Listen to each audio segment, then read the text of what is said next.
Bugün dünyada aramızda kim muvaffak adam? Maşin alıptır falani muvaffak, motor alıptır falani muvaffak, öğüt alıptır muvaffak, işe geçtir muvaffak, mühendis alıptır, bilmeyen doktor alıptır, falan alıptır.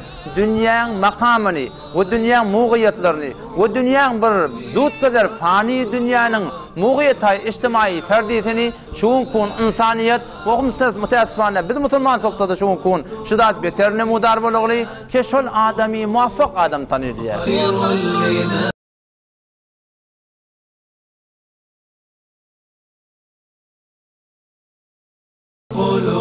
Falani beter muvaffak adam. Ama Kur'an elam ediptir. Femen zuhziha anin nar ve udkhilal cennete fekad faz. Femen zuhziha anin nar. Her kimi ki cehennemin odundan taklanılsa ve udkhilal cenne. Her kimi ki cennete dahil edilse fekad faz. Bidun şek Allah hoşbaht.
Radiyallahu anhu Allah razı oldu deyip Kur'an'ı elam ettir. Onunla da şöyle korkuyor Müslüman doğan. Bize neydi korkuyor ne? Bize korkuyor olmayan bir zat ki Müslüman doğan. Bize şu kelimeyi la ilahe illallah Muhammedur Resulullah'ını düşünmeyen aydık değil.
Ayşe cennete götürmeden çimir hivayet ettiyen. Eliya sevmeyecek bağım diye.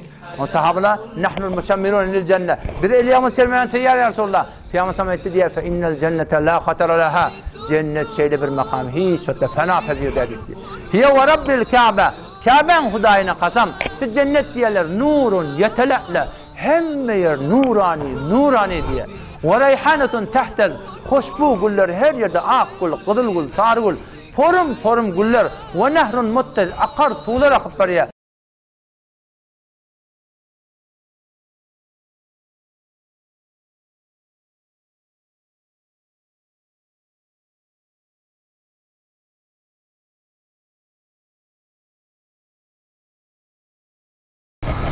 Elhamdülillahi Rabbil alemin.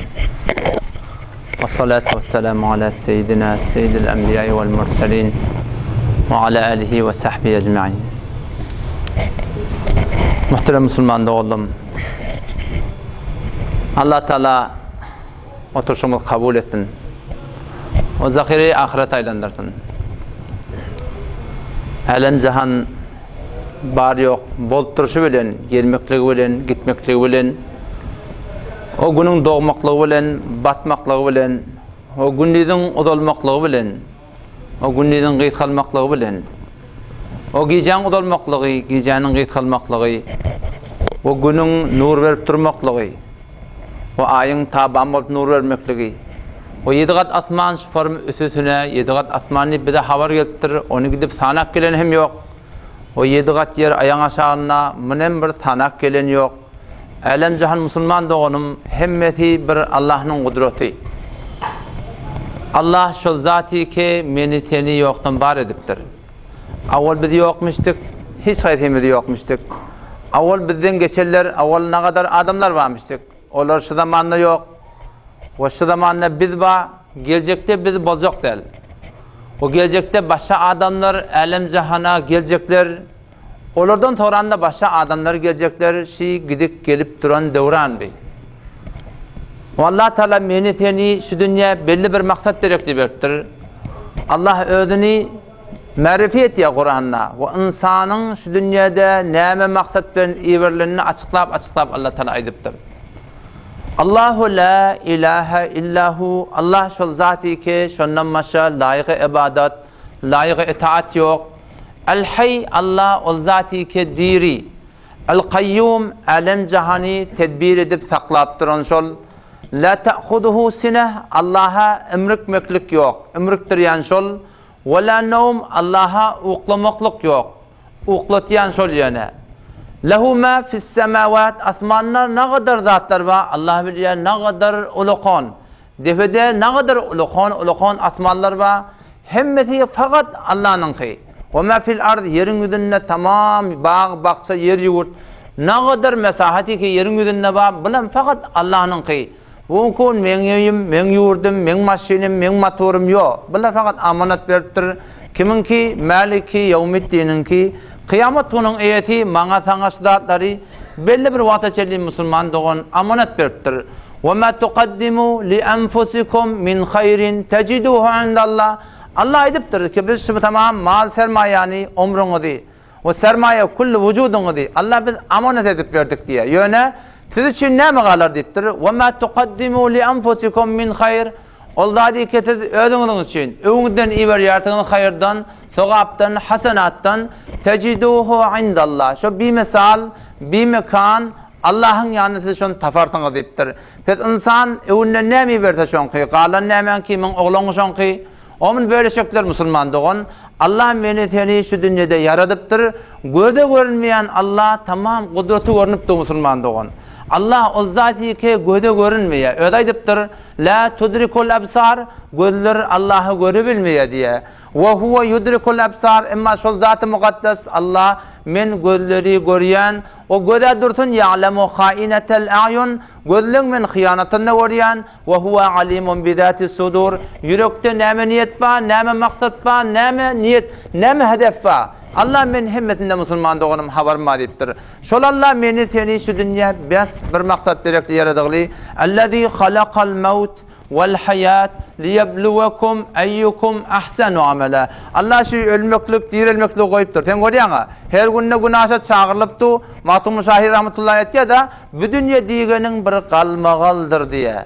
Günne bir müngü dörep, bir müngü ölür diye. Her günne gidip durla, gelip durla. Bir dem sefer duran adam Müslüman doğan. Allah şu gidip gelmekliğime ne misin koydum diye. Ellezî halakal mevte vel hayat. Şu ölmeklik, dirilmeklik Allah bes birdattan çüreyim, nemeden çüreyim. Liyebluvekum eyyukum ahsen amele. Biz sine ve değil diye Allah Teala. Azmayiş etmeden çüreyim biz sizi verdik. Haytiyini de behterin amel et yartınız. Haytiyini de behterin surette amel et yartınız. Bes Müslüman doğanım şu dünya şundan çüreyim. Kalanın hemmeti puç yalan. Bugün dünyada aramızda kim muvaffak adam? Maşin alttır falanı muvaffak. Motor alttır falanı muvaffak. Öğüt alttır muvaffak. İşe geçtir muvaffak. Mühendis alttır. Bilmeyen doktor alttır falan alttır. Dünyanın makamını, o dünyanın muğiyetlerini, o dünyanın bir zut kadar fani dünyanın muğiyetayı, içtimai, ferdiyetini şuun kun insaniyet ve müteessifane biz Müslüman sıltıda şuun kun şidat beterine mudar buluğlu ki şol adami muvaffak adam tanır diye. Falani beter muvaffak adam. Ama Kur'an elam ediptir. Femen zuhziha anin nar وأدخل الجنة فقد فاز فمن زحزح عن النار her kimi ki cehennemin odundan taklanılsa ve udkhilal cennet her kimi ki cennete dahil edilse faqad faz bidun şek Allah hoşbaht adam deyiptir.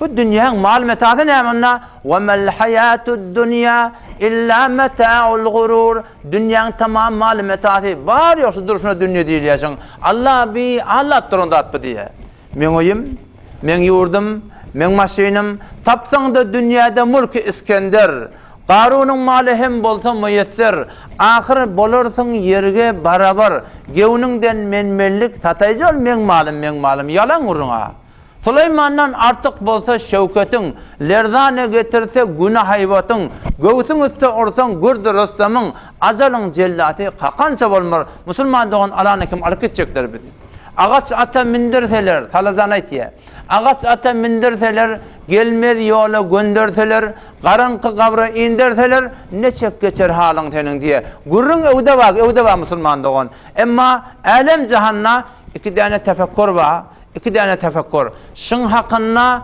iki adam birbirine muhalifte yerin yüzünde hemişe cımga bir cımgada hiç vakta cımganın üstüne dava yok o şun şey Mevlam diyor hem kulli insaniyet şun cımga mı cımga hakkında ihtilaf yok önemli deyip şun cımganı Allah vellediptir o arada başka ne kadar zatlar var tanısan tanırken ne kadar zatlar var insaniyet şun hakkında hemmeti muttehidul kavl bir kefayeti Allah şun birine musulman doğanım ol hoşbahti her kimden sonra hoşluğun edinna her kimden sonra asayişin edinna her kimden sonra arameşin edinna her kim ödün benu iş dünyada öd hasıların beraber de musulman doğanım o bir tefekkür neyme o bir tefekkür ki onun hakkında iki adam birbirine ihtilaf yok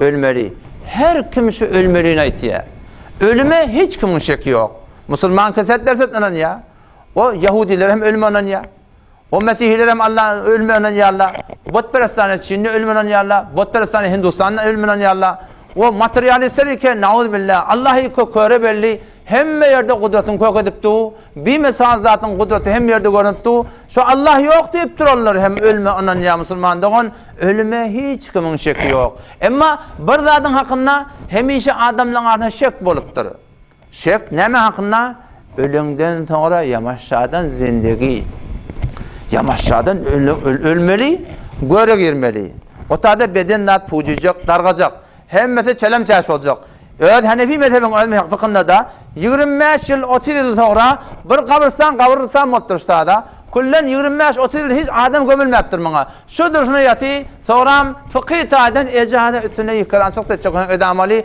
ona şahane nütünk tapılacak ki Hanefi mezhebinin gurrunu ama ölümden sonra dirilmeli şuna hakkında her vakit ademi de şeka kalktırır musulman doğru yamaçlardan zindagi Peygamber Huda sallallahu aleyhi ve sellem aydıptır şunu kulli ibn Adem yebla ve ye'kuluhu turab adamlardan oğlunun vücudunun hemmeti yebla çürüyecek şu deyiptir ve ye'kuluhu turab kumşunu yiyecek deydi diye tamam yamaçlardan avval kumdan mı otur da avval nerede demiştik biz avval biz yer demiştik adam atan avval Allah Teala kumdan yaradıptır kum sonra halakahu min turab geliyor Kur'an'da muhtelif adam atan yaratılmaklığın hakkında Kur'an'da ayet yaptır halakahu min turab Allah adam atanı kumdan yarattı diye kumdan sonra onun palçığını yoğurupturlar ferişteler halakahu min tin Allah onu biz palçıktan yarattık diye evrak geçiye palçık duruptur diye durup portiptir diye halaknahu min tinil lazim bir çespende palçık boluptur diye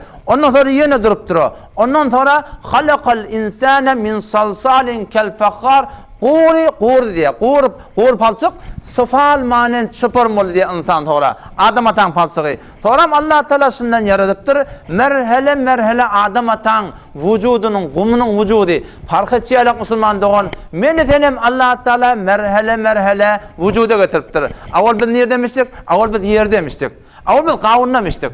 Awul biz qarfızlamıştık. Awul biz deryan sinne balın qarnın sinnemiştik. Awul biz o pamadarın sinne kertemin sinne soğanın sinnemiştik ha. O zaman ene tamam bunu iyiptir. Ve laqad halaqnal insane min sulaletin min tin. Allah aytiya biz insani biz yarattık talçın çekide o xulasasından. Yani näme? Enba aqsam nabatat meveler zatlar gögörttir. Ene ata şunu iyiptir. Ondan sonra tebdil bir damca su. Sonra cealnahu nutfeten fi qararin mekin. Ondan sonra inatan vücudunda şol yerden çıkıptır, geliptir bir damca suya tebdil oldu diye. Bir damca su Allah biz enen gövresine zayladık diye. Bizim gözeştiğimiz şey. Ondan sonra sonra halakna nutfete alaka. Şu bir damca su. Kemenetinin şişiremiştik evvel. Sonra bir parça qara kan muttur musulman doğun. Sonra halakna alakata mudga. Sonra şu bir parça kan, sonra bir bölük et buluptur. Sonra halaknal mudgata izama. Sonra şu bir bölük et, Allah bir bölük sünk ettik biz onu diye. Fekesevnel izama lahma. Ondan sonra Allah biz şunu sünkün defende et keydirdik. Sonra enşa'nahu halqan akhar. Ondan sonra Allah biz şuna can verdik enen vücuduna diye. Fetebarakallah ahsanul halikin. Ne kadar babereket olallah ki behterini halk konendegan. Suva fakat Allah nakaş ediptir. Başka hiç kim suva nakaş edebilmeye. O da nemen suvi, balın suvi mi yok, abı mukadder mi yok, yağının suvi mi yok. Yok, mimmeni. Alam nakhlukum min ma'in mahin. O insandan dikkat et. Aya biz sizi bir erziş sudan yaratmadık mı diye Allah Teala. Bizim gözeştiğimiz şu Müslüman doğun. Şuna çelleyim hem kabul et diye. Şu zamanın doktorlarına hem fikir etsen mutakassıs kalıpta güçlü doktorlar var. Şu insanın merhele yazılmaklığını olar getirip de tahqiq ediptirler. O tahqiqatın naqısını gelip Kur'an'dan kamillaptırlar. Vaqan Allah bizi şöyle merhele yarattır. Şuna söyleyeyim hiç kimin şeki yok. Bundan sonra bir gurulmayana. O näme? Ol ölümden sonra zindagi. Peygamberimiz şuna ayttir. Kullu ibn Adem yabla. Çürüyecek şu deyiptir. Ve ye'kuluhu turab. Qumşi insanın vücudunu yiyecek. Avul qumda mısık daha? Yamaşşadan qume olacak. Allah Kur'an'ı elam ettir. Minha halaknakum. Biz sizi şu qumdan yarattık diye. Ve minha ve fiha nu'idukum. Yaşayacağınız, yaşarsınız. Yamaşşadan biz sizi uğrup ölçecek. Ve minha nukhrijukum taratan ukhra. Yamaşşadan Allah biz sizi yerden diğeri çıkartacak deyiptir Müslümanlar. Gurun ştada yatı. Gurun ştada ölümden sonra yamaşan zindagi. Amma yetesâelûn. عن النبأ العظيم الذي هم فيه مختلفون كلا سيعلمون ثم كلا سيعلمون عما يتساءلون adamlar birbirinden neme hakkında soruşuyorlar diye anin nebe'il azim şol vaki kıyamet bolur mu ka bolmur mu ka ellezî hum fîhî muhtelifûn ol kıyameti ki bolacağının hakkında bolmayacağının hakkında şeke kalıptırlar ne kadarlar diye. Kella Allah hergiz böyle de bu bir şekedar yalak dağıt bolsun. Seyalemun Allah çalanlıkta bilirsiniz bolacağını bolmayacağını. Sonra kella seyalemun çalanlıkta bilirsiniz bolacağını bolmayacağını Allah Teala. Güzeşte zamanlarda her vakit her zamanla şu zamanla da ba adamlar vardır kıyameti ve kabri ve ölümden sonra dirilmekte Müslüman doğan insanlar sade peygamberlerin önüne gelip inkar ediptirler. Heyhate lima tuadun. Bu bizim vade bir cennet ba, cehennem ba, kabre girsen zindagi ba. Heyhate bu bolacak zaten. Ulukan yalan naklı adına. Peygamberlerin aydı ben peygamber deyip bana aydı ben kim oluyor mu? Ölmeli. Yamaşadan dirilmeli. İn hiye illa hayatuna dünya. Ayetler diye sahada zendegiye dünya ve ma nahnu bimeb'usin biz evlap dirilmeyeti diye. İnkar eden adamlar şu zamanında da var. Türkmenin içinde tamsıklap verin mara görsen. O dünya gidip gelen mami. O dünya görüp gelen mami deyip inkar edip ya Müslüman doğalım. Ve yekulune meta hadal vadu in kuntum sadiqin. Peygamberlerin önüne eşit kıyamet dedin hatsan geleceksin diye aydarlamıştır. Ve yekulune meta hadal feth. İn kuntum sadiqin. Ayet yanına doğru olsa hiç kıyamet gelecek. Haçan gelecek diye aydarlamışlar. Sade inkar ederlemiştik. Peygamberimizin aydıptır. Kullu ibn Adem yebla. Adam da adam vücudu, oğlanın vücudu. Kullu vücudu çürüyecek deyiptir. Ve ye'kuluhu turab. Qumşunu yiyecek yamaşadan qum olacak illa. Meğer bir tünk badittir Peygamberimiz.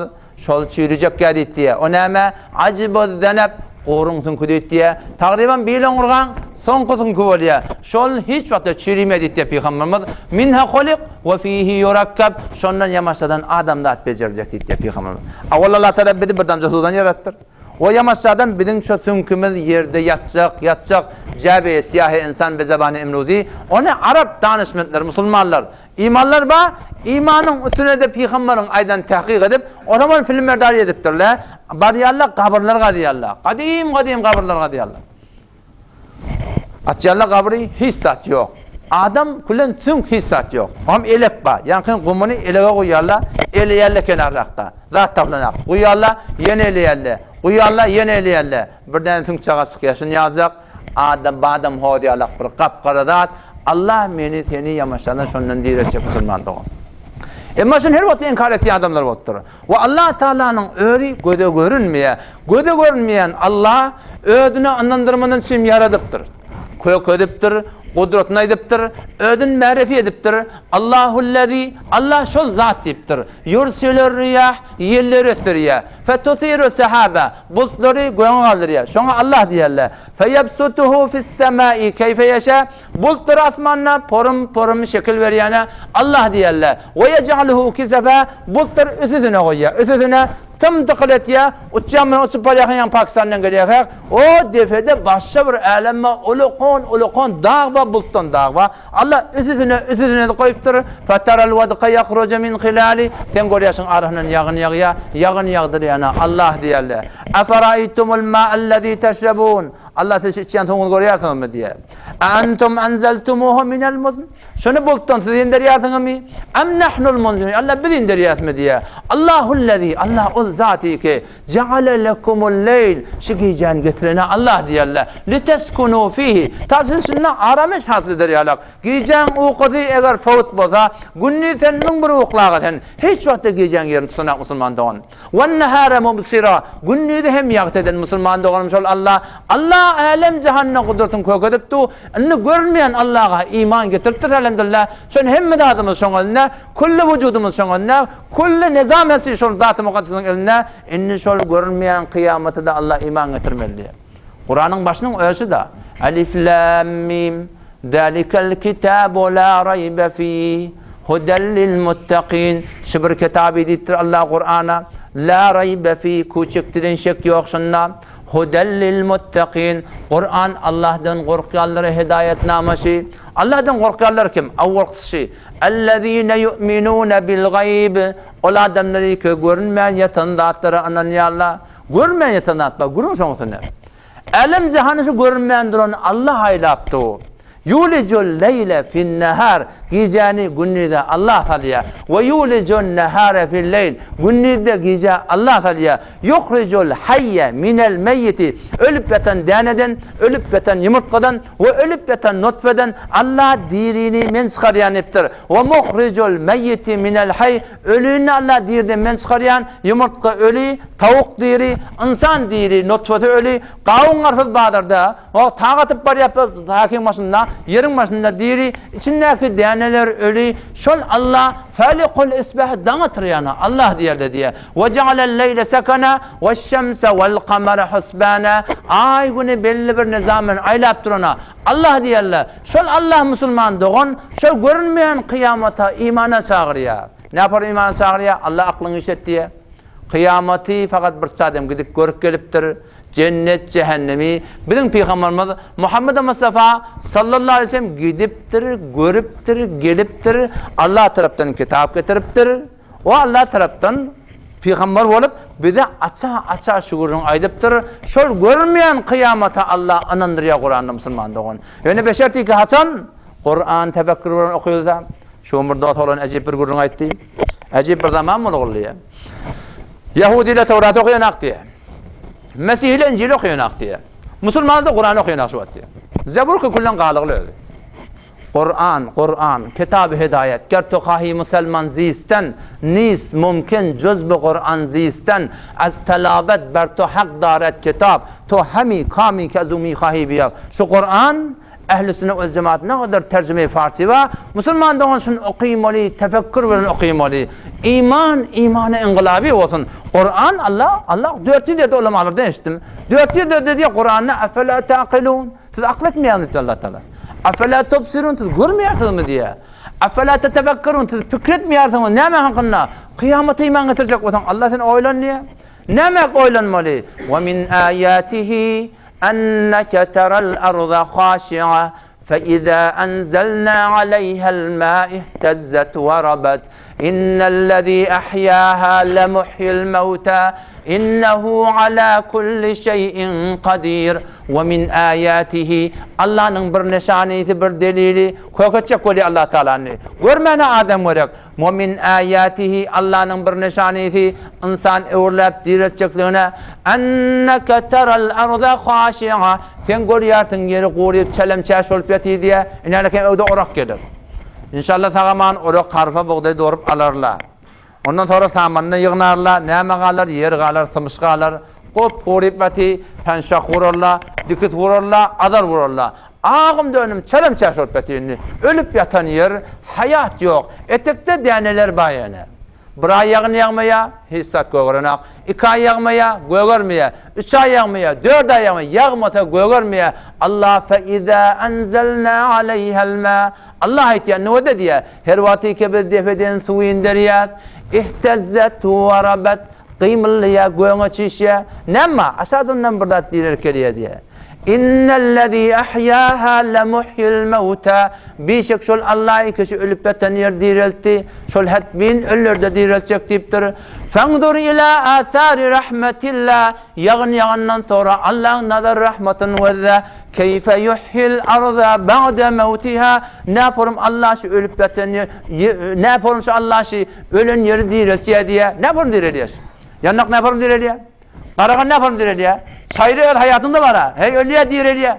Hey ölüye direliye. Alma bak. Ölüp direltti o. Hemişe vak, hemişe vak. O da Allah hemişe vak, hemişe vak var ya. Allah bir iradet hemişe vak, hemişe kuyruk kavarsa duruna. He? Şol Allah fendur ila atari rahmetillah. Yağından sonra Allah'ın nazar rahmetini vede diye. Keyfe yuhyil arda ba'de mevtiha. Ne yaparım Allah direltiye şiir diye. Ne yaparım direltiye şiir diye? İnnellezî ahyâhâ lemuhyil mevtâ. Birçok şol Allah'a kişi ölüp yatan yer diriltiye. Hetmi Müslümandan ölülerde diriltecek deyiptir. O zaman asıl maksat nere? O tafi.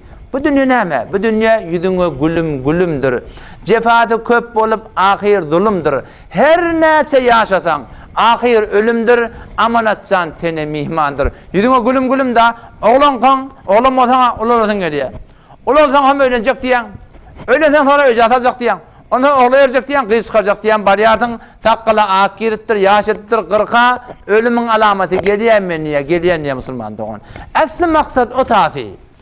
Allah bir şunu için mi verttir? Bu dünya maksat diye Müslüman doğun. Haçan gidecek, Allah biliyor haçan gidecek mi diye. Meni senin şu dünyada mesalımız ne mi? Meni senin mesalın Peygamber Kudu sallallahu aleyhi ve sellem öyle aydıptır. Bir gün Peygamber hatta murabbehan bir tane 4 buçuk hat çekti diye mustetil şekil. Ortasından da bir hat çekti diye uci daşından çıkıp otuyor şeyde. Ondan sonra daş tevrönüne hat çekti diye. Peygamber ayette diye şi'ne lekem hada insan. Sizin ortasındaki duran insan diye. Ondan sonra o çıdıktan daşayı çıkıgılı. Bu neyme? İnsanın umidi, arzusu diye. Ondan sonra bu daş tevrönüne neyme ya Resulullah? Daş tevrönündeki insanın acalı diye. Muhitun bihi ev kad ahata bihi daş çevren alıglı haçanata alamalı. Daş çevren ne kadar önemli zindaginin müşkülatı dümev ol bir algı bergi yine burada bundan necat tapsa olacak. Ondan necat tapsa olacak. Ahir bir gün alacak. Müslüman doğan Peygamberimiz bana sana meni senin zindagim şunu düşündürüptür. Daş çevrenimizde acal alıglı. Haçan gitmeli. Allah biliyor şu umut olamalı. Hanım bir ayda olana Hafız İsmail ya dost olan Saravan'la ödü denanı bilen geliyor. Ödü bolası 30 yaşında. Denanı 24 yaşında. Gevresinde oğlan. İzinde kıdancak oğlancak. Kıydı oğlan. Ha, erkek oğlan başta, erkek oğlan. Oğlu kıydı oğlan sonra öde oya kayıttırlar. Beter bir faal oğlan biri. Mektep kurup, zat edip, acayip bir İslam'a hizmet güzar. Biz ne kadar umidimiz vardı ondan. Ne kadar umidimiz vardı. İnanla kim geliyor, koşta karşı zahadana taraf. Allah'ına kim götürüyor, maşin vuruyor. Ödü derza. Denansı derza, oğlancıklı şurada, kafır rahat yolup, kullan şu dursa gütülü diye Müslüman doğan. Zindagi işi. Haçan gidecek Allah biliyor. Yöne bir gün set Müslüman doğan gidecek. Şu nefes çıkıptı, evlek girer mi, girmer mi? Şuna şek ba Müslüman doğanım.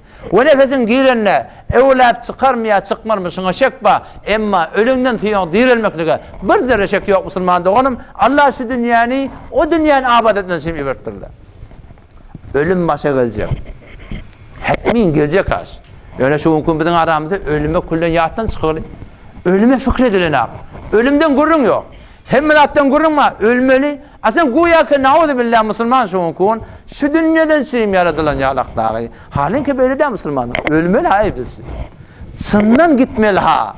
Ebedi bir yaşayış var evde şey. Bir gün, bir yıl, 100 yıl, 100 bin yıl, 1 milyon, 1 milyarda ebedi yaşayış var. Allah her yılda kemezken bir yıl taraf kokattu da şimdi. Öldürüptü, dirilipti.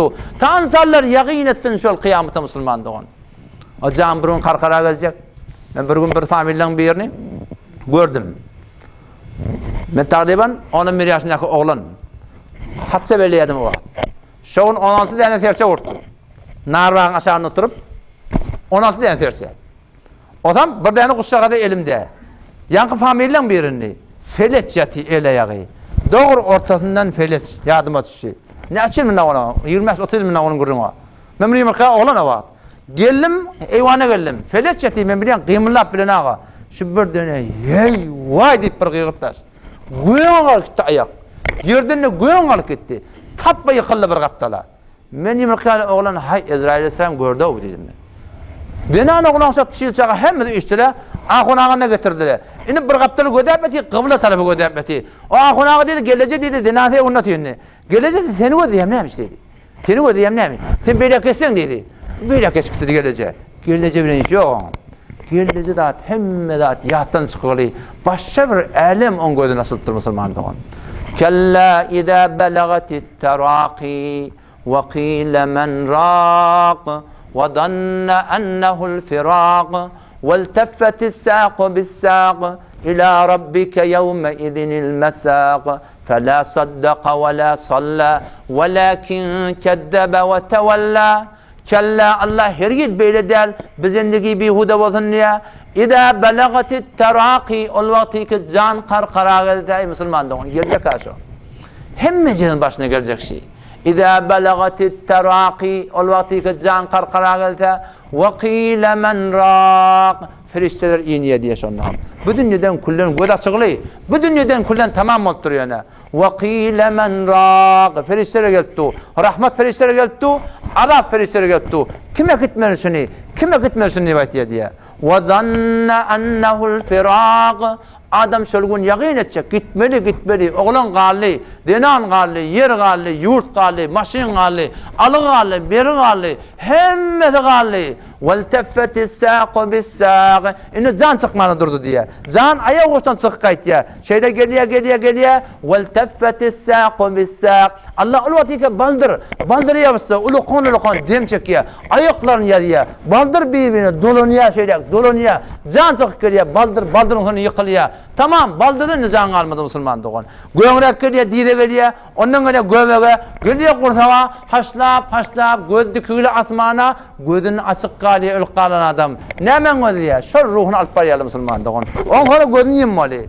وَظَنَّ أَنَّهُ الْفِرَاقِ وَالْتَفَّتِ السَّاقُ بِالسَّاقِ Baldır yapsa. İndi nereye kaçın gitmeli? Kümmette sahanani var mı? Yok. Kümmet kelala gitmeli mi? Terane gitmeli mi? Yok. İlâ rabbike yevme idinil mesâq. Bu Allah kaçın gitmeli diye. Allah varmalı. Allah cevap vermeli diye. فلا صدق ولا صلى görüyor Allah'ın yağdığını diye ne bir doğru dedi bu diye ve ne bir namaz okuyordu diye evla leke fe evla thumma evla leke fe evla o vay senin halına diye ثم ذهب إلى أهله يتمتع namaz okumak din diyanete uğra dursun. Qaytam tekabbür, din diyanet bilen iş yok. Yüreğin doğru olsun ya deyip Allah'ın hükümlerini okuyup ya. Şöyle bir adam hakkında Allah istade gördüğün et ya Müslüman doğan. Şöyle ölüm Müslüman doğan başa gelecek. Ama şu ölümün hakkında şu mümkün acayip bir gıflet geliyor bizim aramızda. Bunun Peygamber Aleyhisselam mescidine geldi diye. Sahabeler görüptü ki ennehum yakteşirun gülüp diye dişleri görünüyor diye sahabeler. Peygamber ona yüzlemti ama innekum law aktartum zikra hadimel lezzat. O da kavatan kulağatın siz bir dünyan siz näme cakcaklar gülüşüp oturduğunuz. Güler yalak näme? Ama innekum eğer siz dünyanın lezzetlerinden kesiyan da eğer yatlasanız el maut ölüm o diye siz dünya diye yüreğiniz soğuk bolarsınız diye. فَاَكْتِرُوا مِنْ ذِكْرِ هَذِمِ اللَّذَّاتِ Şu dünyanın şağılanından kesiyan da di. Şu dünyanın bihut hay havasından kesiyan da di. İnsanı ahirete kaygıttıryan da di. Ölüm peygamber kan yatlansın diye Müslüman. Şundan yatlamasın. فَاِنَّهُ لَمْ يَأْتِ عَلَى الْقَبْرِ يَوْمًا إِلَّا وَقَدْ تَعَلَّمْ وَإِلَّا وَقَدْ تَقُولُ Kabir her günü kebaşı kabir kıygırıya diye peygamberimiz. Şu kabir her gününe kıygırıya feyekulu kabir kepliye diye ene beytul vahde men yekelik öyi. Bir öydün malana yüreğin hafif var ya. Bir taraf bir çöydün olsan, bir gün bir öyde olsan adamımızı öydün hafif var ya. O tarafı dar kabir Müslümandı. 20 şeyler. Ene beytul vahde kabir kepliye men yekelik öyi. Ene beytul gurbe men gurbet zay. Ene beytul dud men kursuğun zay. Ene beytul turab men gumun zay. Gum defen gum eten gum sağın solun. Kullu daşta olan gum hiç saat yok. Şu tahda Allah yamaçlardan zindagi verecek Müslüman doğan. Vakti can çıktı. Bu tahdan kefelli yerle zat et yerle. Onu kabrelt yerle. Peygamber ayettir. Tu'adu ruhuhu ruhuşan uğurluk eder diyor şudan cesedine. O hem şatadan kabrın bir mamulası var, ferişlerin ayreti bir mamulası var. Feyekulu lehul kabr. Kabrın öyle kepecek diye yanka. Merhaben ve ehlen. Beter kavadık geltirsen. Acaba ödük geldin sen. Beter sen gelenden ben beter hoşallık et diye. Arkamdan yürüyenlerden beter senden ben hoşum ediyor diye. Namazın zahirine, namaz cemaatın zahirine, din diyanatın zahirine, oğlun olsun hesabı zahirine, İslam'ı oraya yaşayadın. Kur'an'ı oraya yaşayadın. Halka oraya bolmollayıp, Halık'a değmeyen benneten, ile oraya bolmollayıp, din defelemeyen benneten, sen geldin mi ne ve de men sen bile ne kadar kavma amelet diye evet diye. Feyettesi'u lehu madde basarihi gözünün yeter modanına kabir giyinecek diye atadı. Avval enen içinde bir alem var. Ondan enen haber yok. İnne kabrin içinde bir alem var. Ondan da hiç kim haber yok. Enen içindeki alemden Allah haber veriptir. Kabrin içindeki alemden Peygamber Allah'ın emrinde Müslümandan haber veriptir. Feyettesi'u lehu madde basari gözünün yeter modanına giyinecek kabir diye. Ve yuftahu lehu babun ilel cennet. Cennete bir kapı atılacak diye. Şunu görüp yapacak ama cennetin huruylarını. Cennetin hoşboylarını. Ta kıyamet selim şatada olacak diye. Ama Huda takasın فَاِذَا دُفِنَ الْكَافِرْ اَوْ الْفَاجِرْ Eğer bir kafir adam gömülse ona hesabı cüdagana. اَوْ الْفَاجِرْ Ya bir teleki adam. Bila nispet. Adı Müslüman, İslam'a orada, Kur'an'a orada, dine orada. Yüreğin doğru bolsa oluyor diyeyim. Amal yok zindagide. O قَالَ لَهُ الْقَبْرِ لَا مَرْحَبًا وَلَا أَهْلًا Kabrin öyle kepler beter teleki gelir diye. Sen ne misin geldin sen? Sen benim arkamdan yürüyenlerden. Beter senden bedim geliydi. Sen bu olmana tapsırıldın. Görme nimet diye nimet. Feyelteimu aleyh ve yeltaqiya aleyh hatta tahtelifu Allah'ın Peygamber'in şifarın barmaktan girdi diye. Kabir kışacak. Kabirler şifarın kıyık çiğ edip şurada adam yatacak. Kabirler birbirine kıyıkıracak şey. Kim daha diyecek o tada?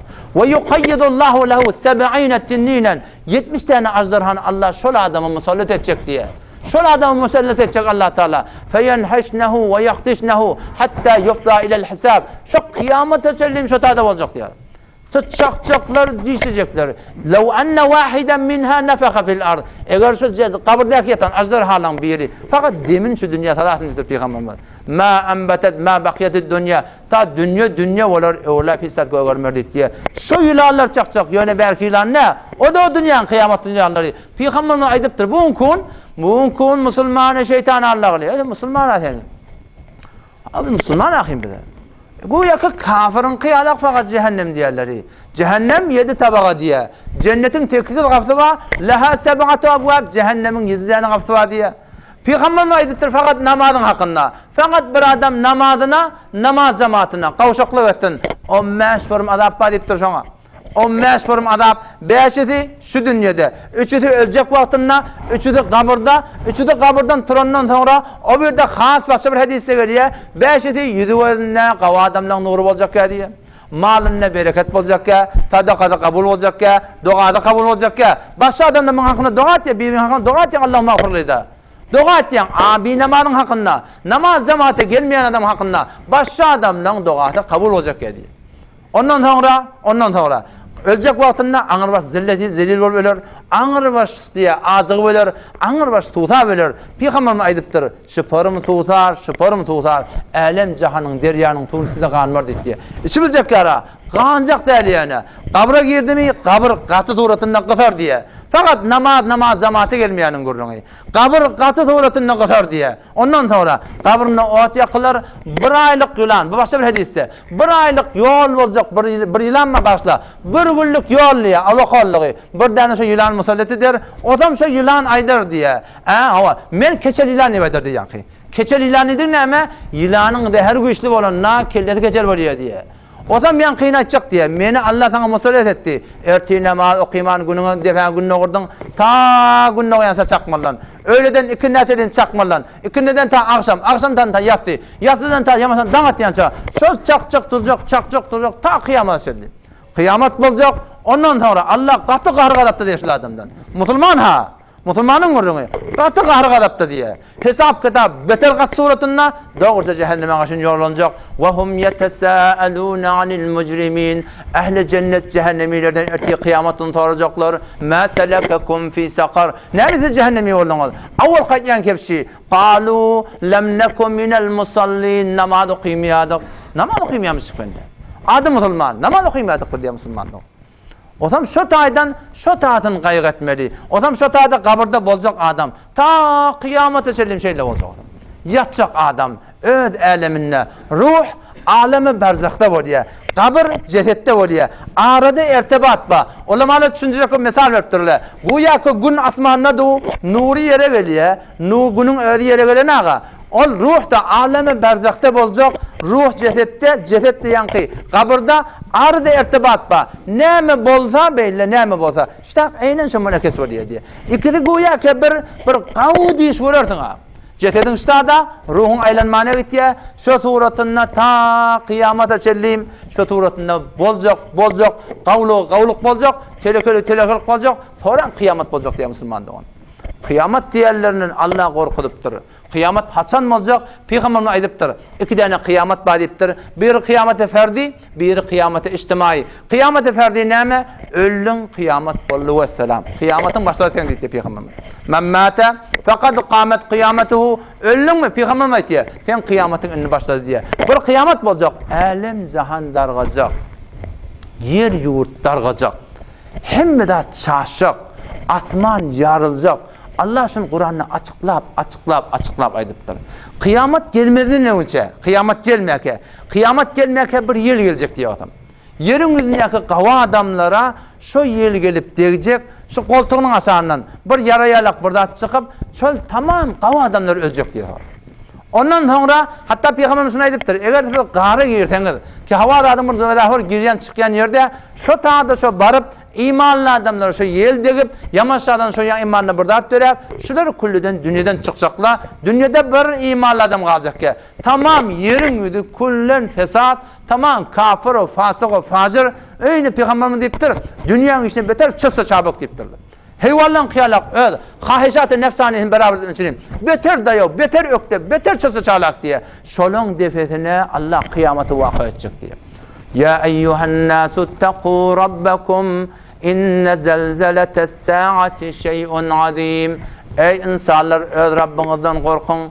İnne zelzeletes saati şey'un azim. Kıyametin vakısı Allah beter bir ulukon vakı ediyor.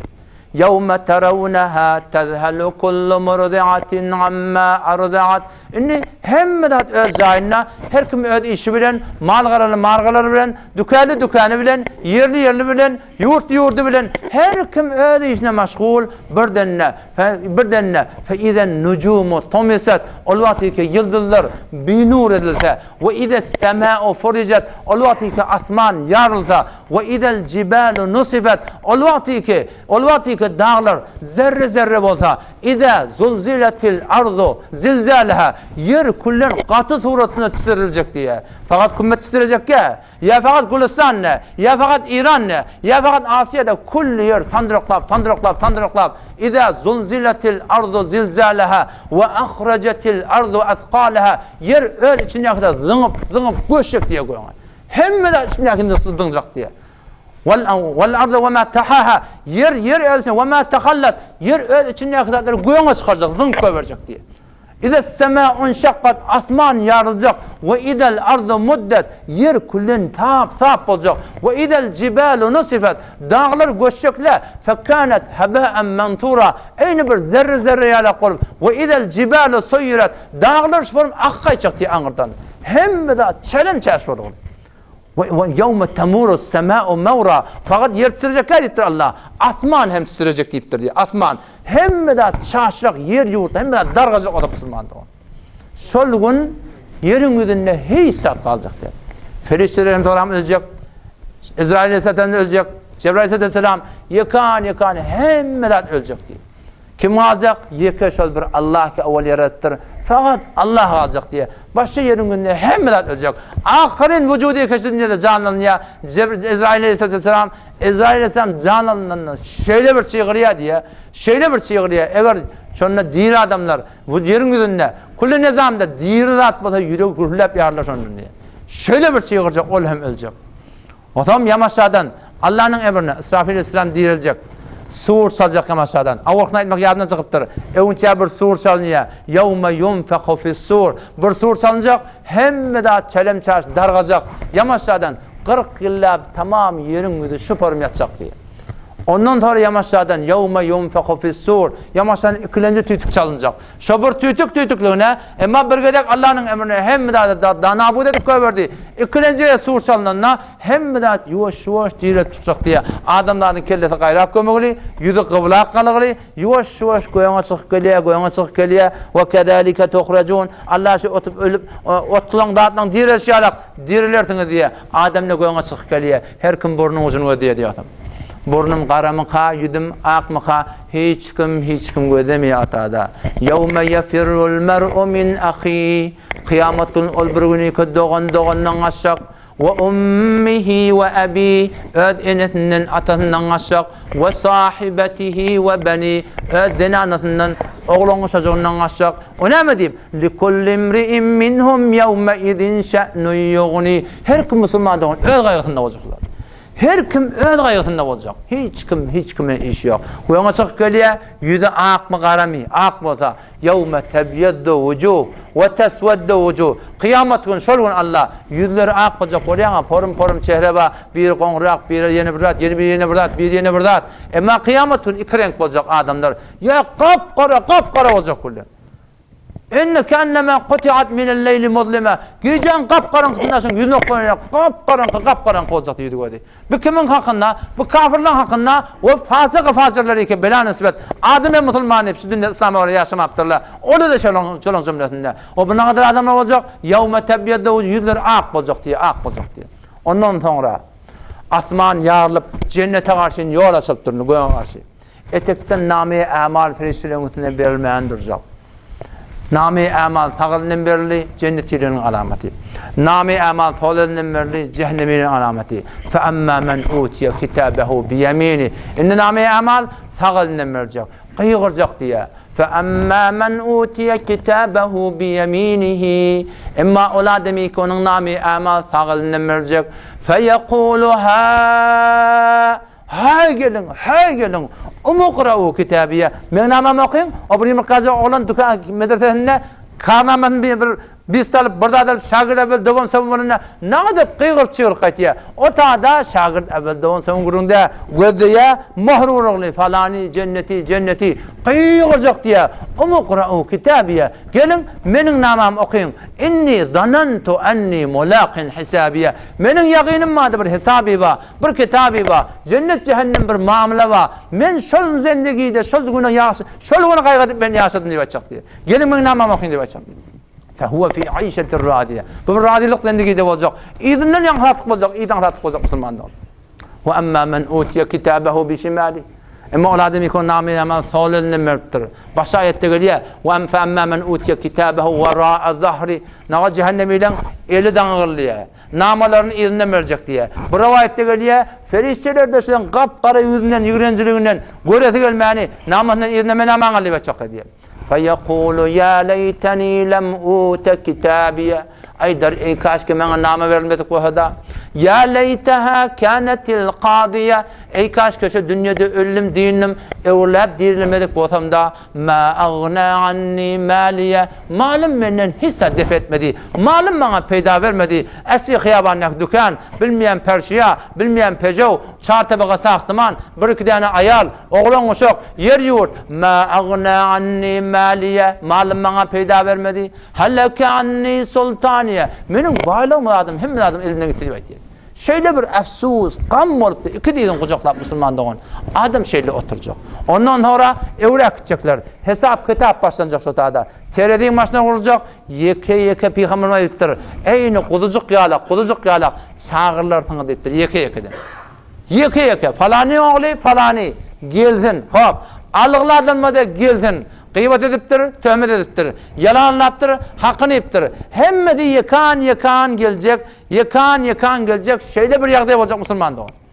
Ondan sonra cennet cehennem mamla, soğabı ağır mı? Bismillah cennete karşı.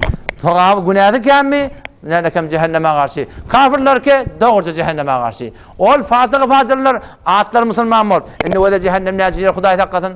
Peygamberimiz aydıptır. Kur'an'da da geliyor. Laha seb'atu abwab 7 tane kapısı var. Hadiste geliyor cehennem 7 tabağa diye. 7 tabağa. İnki etekidi kiminki? İnki etekidi La ilahe illallah Muhammedur Resulullah deyip İslam'a öyle yaşamadık adamdan ki. Bila nispet bilere münafık değil diye. Dille ba la ilahe illallah, la ilahe illallah. Bize Müslüman akıyım. Ama Kur'an'a orada Zindigiye orada şun kun biz Müslüman doğan ne mi deyip öz Müslüman dok bol biliyor musun? Namaz okuyup özümüzden razı bol oldu. Namaz cemaate götürüp anır başı yeten yalak. Haca da gidip götürüp adam vallahi cennet atlar yalak. Ne mi şeyle bol oldu? Ama sahabeler bizlere demiştik yani. Sahabeler Hazreti Ömer radıyallahu anh ölecek kolpati. Ne çirinden ol zalim hancer veren tancıptır. Qarın kullen eşek eladlar, deşik yırtık bologly. Ölecek kolpatiqa. Budi Hazreti Abdullah bu kellenin üstüne ya da oğlunun kellenin ayağının üstüne. Sondan ağırdan tüyt getirildi diye. Tüydü şu yandan yerine bir homrağa içti diye. İçeni şu qarnından dökülmeyendir diye. Ölüm geligili. Abdullah dedi men kellemi yerde koydu diye. Koymayacak kolu, koy diyen diye. Kilden yerde koydu. Şu halatta Ömer vay senin halına. Eğer Allah seni bağışlamasa vay senin elin halına. Senin halın ne olur? Şu halatta ölüp gitti Müslüman doğan. O necire kaygı etti ki bir de kaygı gelmeye şu mümkün. Hazreti Ömer radıyallahu anh Allah razı oldu deyip Kur'an'ı elam ettir. Onunla da şöyle korkuyor Müslüman doğan. Bize ne korkuyor lena? Bize korkuyor olmayan bir zattir ki Müslüman doğan. Bize şu kelimeyi la ilahe illallah Muhammedur Resulullah'ını düşünmeyen aydıqlı. Sahabeler şu kefi düşünüp aydıptırlar. O şu zamanın kafirleri aytmaptırlar, düşünüp aytmaptırlar. Şunu idinde bir gurun malın anlaptırlar. Her şey la ilahe illallah dediği Allah'dan başka layık ibadet, layık itaat yok. Fakat Allah vere bolmalı. Fakat Peygamber'e vere bolmalı. İgrar şey. Ama Müslüman bu hukumun düşünmeyen Türkmen saran kullen şu ağrına mı biliyor musun? Tamam, ağam oğlu. İle vere bol vermelidir. Halka vere bol vermelidir. Dine vere bolcağı tääle atem dakya. Ne dip yan bunu? Atan oğlum tem. Ene oğlum, bunu nereden getirdin? Bu ne dip yan bunu? Bunu nereden getirdin sen? Bugün koynak ne mi? Tääle dürüdün bir. İslam'a vere bolmak dursun. İslam'a vere bolcak adama attık ya şunku Müslüman. Zuyyine lillezine keferul hayatud dünya. Allah ayetiye Kur'an'da kafirlere şu zendigi dünya avadan edildi. Dünya kafirin şu dünyada maksadı dünya kafirin ki. Ondan sonra kafirin başka bir ahlakı var diye. Ne mi diye? Ve yesharune minellezine amenu. İmanlı adamlar maskaret ediyor diye. Kim maskaret ediyor? Kafirler maskaret ediyor diye. Bağışlayın ha. Şunun Müslüman maskaret ediyor. İnnellezîne ecremû ve de şu musulmançılığı görüp, hicabı görüp, sünnete mutabık yaşamanı görüp, takkalı görüp, şuna öyle Kur'an sünnete men yaşayacak deyip duran adamlara o da ne bilmeyen etiyene bereketle Allah kuvvet versin. Öz hakkında dua et, Allah sana şu makam versin. Emma şu musulmançılığı attık yana Allah Kur'an'ı musulman nimettir musulman doğan. İnnellezîne ecremû kânû minellezîne âmenû yedhakûn. Birçok mücrim günahkarlar imanlı adamlar görürlerine gülyarlar diye. Ve izâ merrû bihim yetegâmezûn. Her vakti geçerlerine göz gafit diye parmak çamurlar. Falani bariya hay oraya mı? Ve izâ ra'ûhum ve izâ enqalebû ilâ ehlihim enqalebû fekîn. Olup öyle var ya, cak-cakla gülüp ne kadar gurrun et ya onundan. Ve izâ ra'ûhum qâlû innehâ illa zâllûn. Ve gomrahlar var ya, gomrah otup kapısından dininden çıkıp durar. Bunun korkpeş var ya kafa kabelet versin. Bunu nereden taftırsanız sizi? Ya avvallası kafa kabeletme bilen gelip duruyor. Yani biz görmeyensek, biz başa verden gelin mukadiyatta. Maktumul özgü dini bozdular. İklim, şehir geldiler. Cefa çıkıp din İslam dediler. Avvallası kafa kabeletme bilen gelip duruyor. Ama hayattan çıkıp durur Müslüman da. Cehennem 7 tabaka diye. Ahir kıtı, inki eteki tabaka. Kimin hakkında? Münafıkların hakkında. La ilahe illallah, Muhammed Resulullah deyip, halka vara diyeyim olmalı adam şey. Halka vara bolmalı adam. İle vara bolmalı adam. Her kim halka vara bolacak vata. Hatmi Müslüman doğan. Halıkın gövünde degme oluyor. İle vara bolacak vatan. Hatmi din defeleme oluyor Müslüman doğan. Bu ne yapar Müslümançılık mı? Şu Müslümançılık, Müslüman doğanım Kur'an'sını kabul etmeye. La ilahe illallah'a tersi Müslümançılık Müslüman doğan. Peygamber ayeti de men kâle la ilahe illallah halisen min kalbihi ev nefsihi dakhalel cennet.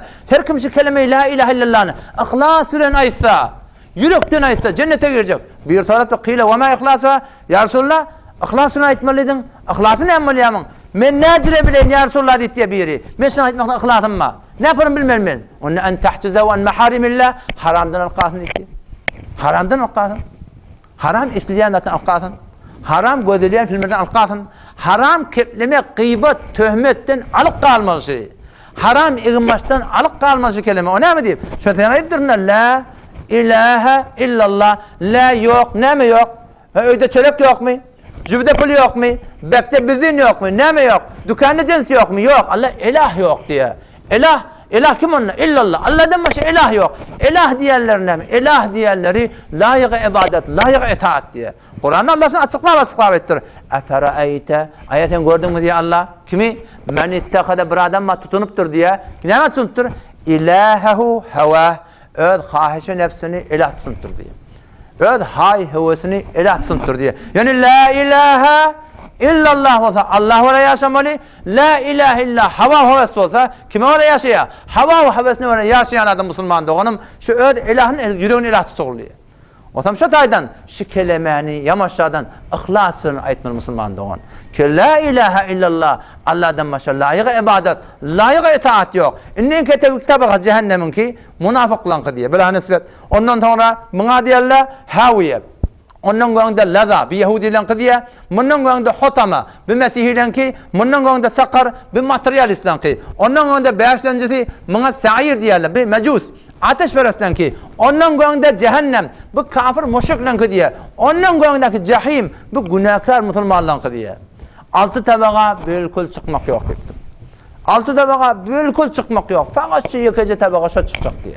Kağlarlarının defetinden kulplanacak, kafirler de bağlanacak, ebed Allah istediğinden yahtan çıkacak dedi Allah Teala. Peygamber mi ediptir? Cehennemin odi 70 beraber şu dünyanın odunu meteryal dedi. Ya Resulullah diye şu dünyanın odunu bolacak. Onun Peygamber 69 beraber şu dünyanın odunu meter. Bu rivayette geliyor, eğer cehennemin adamları şu dünyanın odunu giyse yatık kalır kullanıyor. Yatık kalır. Otun benimle Gazvan radıyallahu anh. Şücre odu kılgın ha. Çüngürlüğüne kadarını çüngürlüğü. Ola kolluğuna deyin. Ola kolluğu şeyde daş çevrinin divar var deyip Peygamber. Divarlarının iğni 40 yıllık yol diye. 10 santi daha. 1 santi daha, 40 santi daha. Butun bilmeyen biraz, ya bilmeyen haşriştir burada yok, o yok. Divarının iğni 40 yıllık yol Allah biliyor ne emrini. Şöyle bir ulukun zat Allah beceriptir.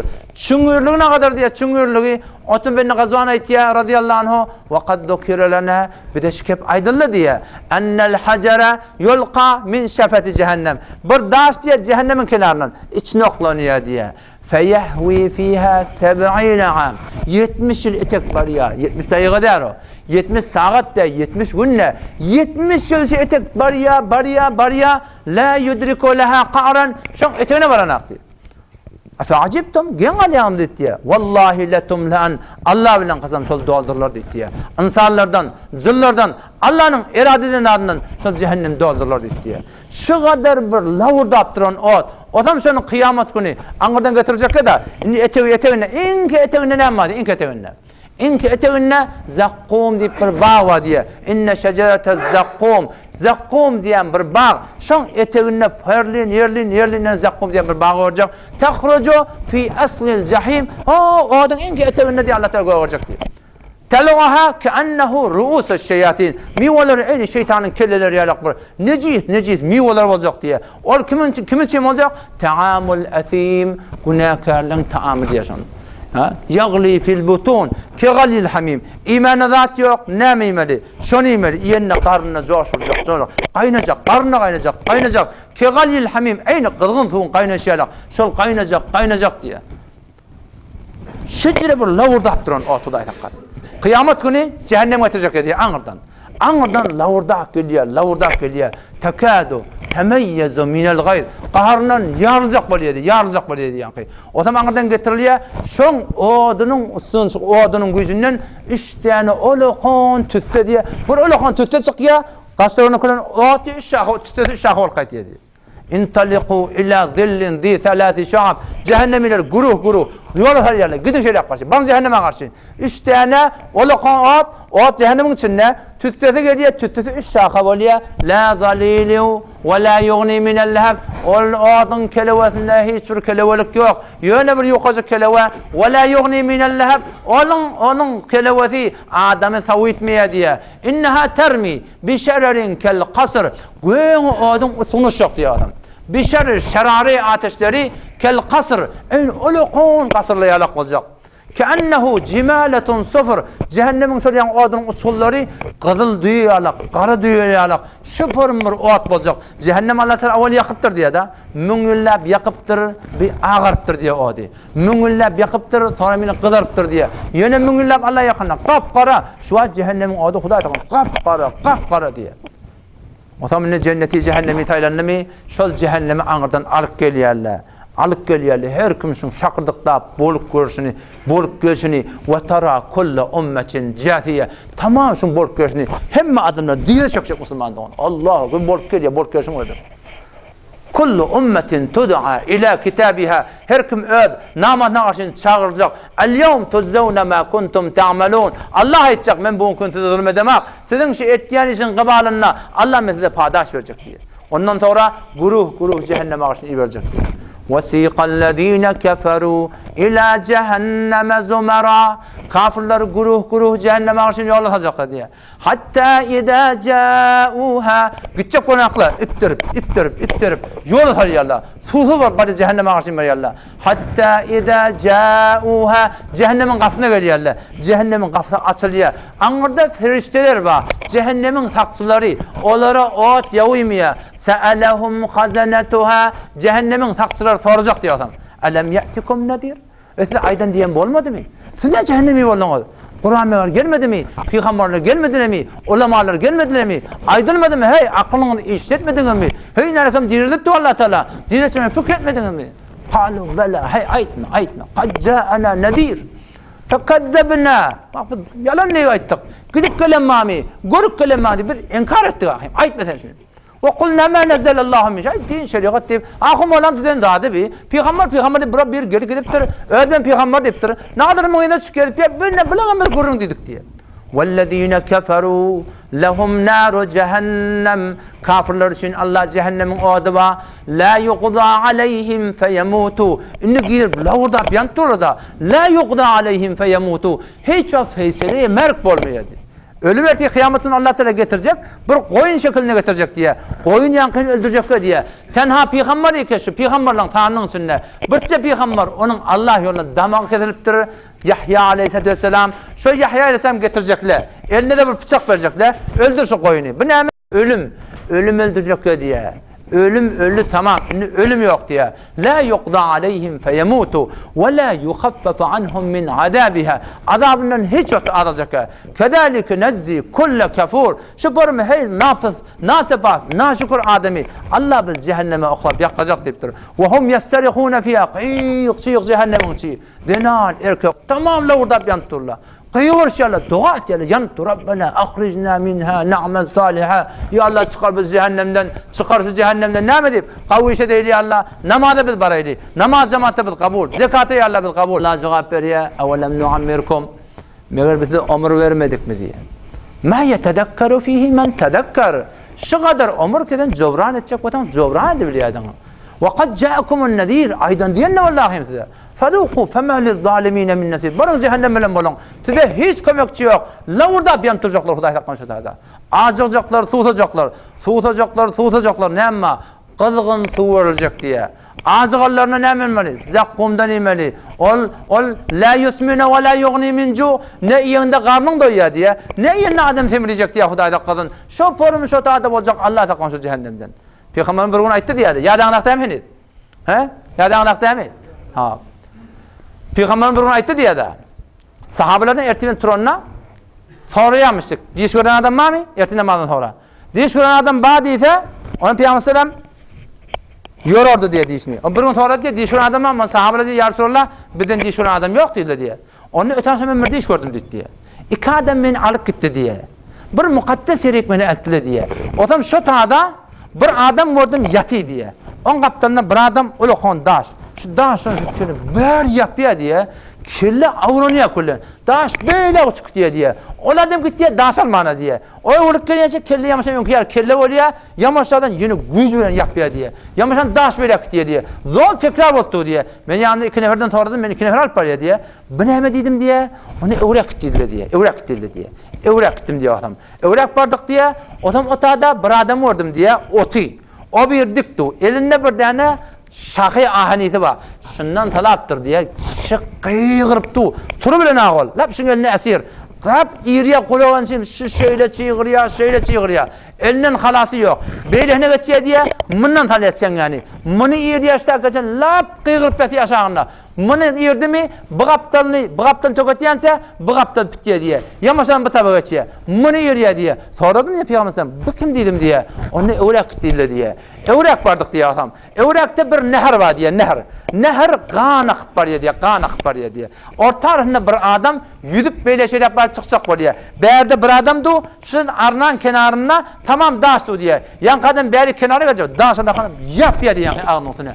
O yavaşan orta düşüyor diye. Yavaşan gelecek var yan daşını yap ya diye ağın üstüne. Bu kim dedim diye. Evrak değil diye. Evrak vardık diye bir kara vardık diye.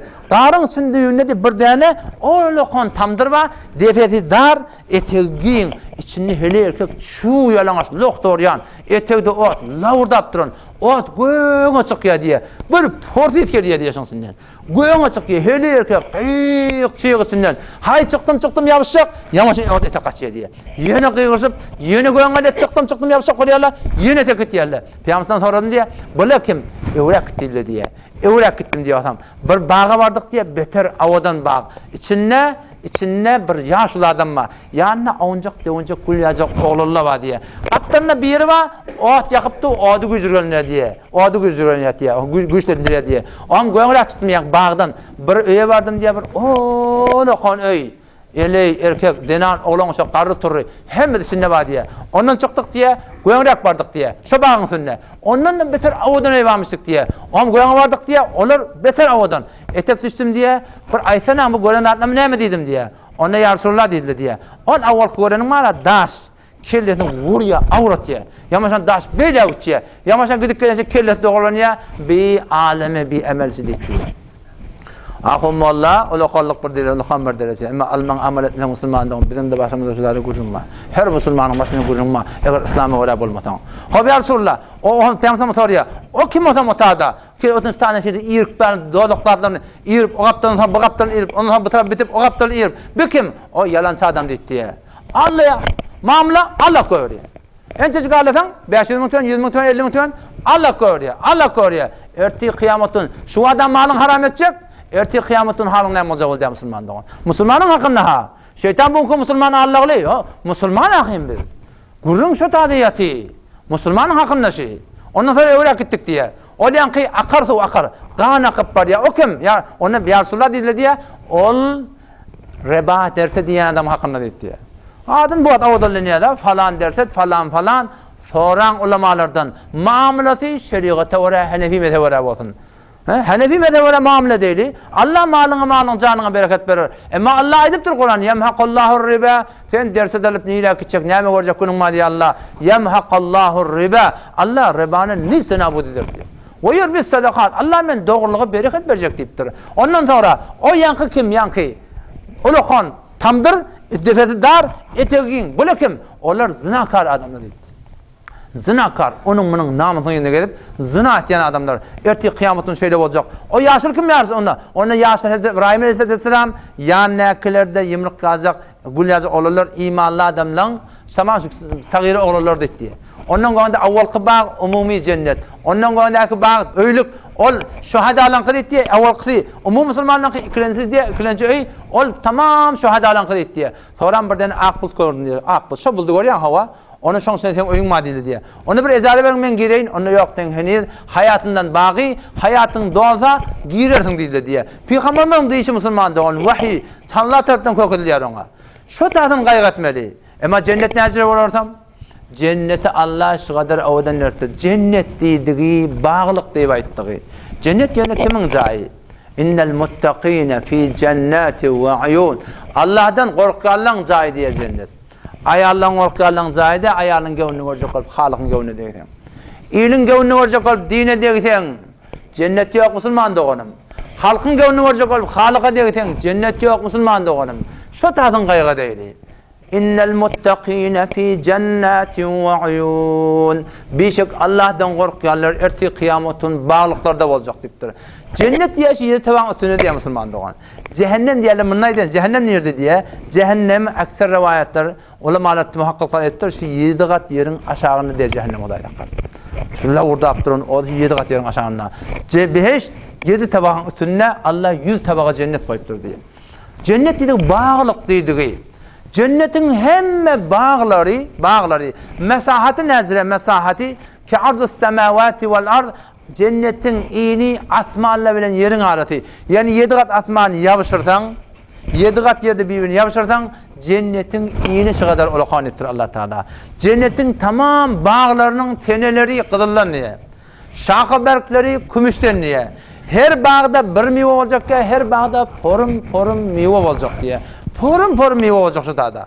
Ol bağlar şöyle bir bağ, yani bu da elenderlere gittik. O lokon bağlar var, çırmaş bolanak. Meyve de yok, zat da yok. Yok, cennetin bağları Allah o lokon yarattır. Emma ve cenel cenneteyni'den cennetin meyveleri yakınacak olacak. Bağlar Allah şu form yaratıptır diye.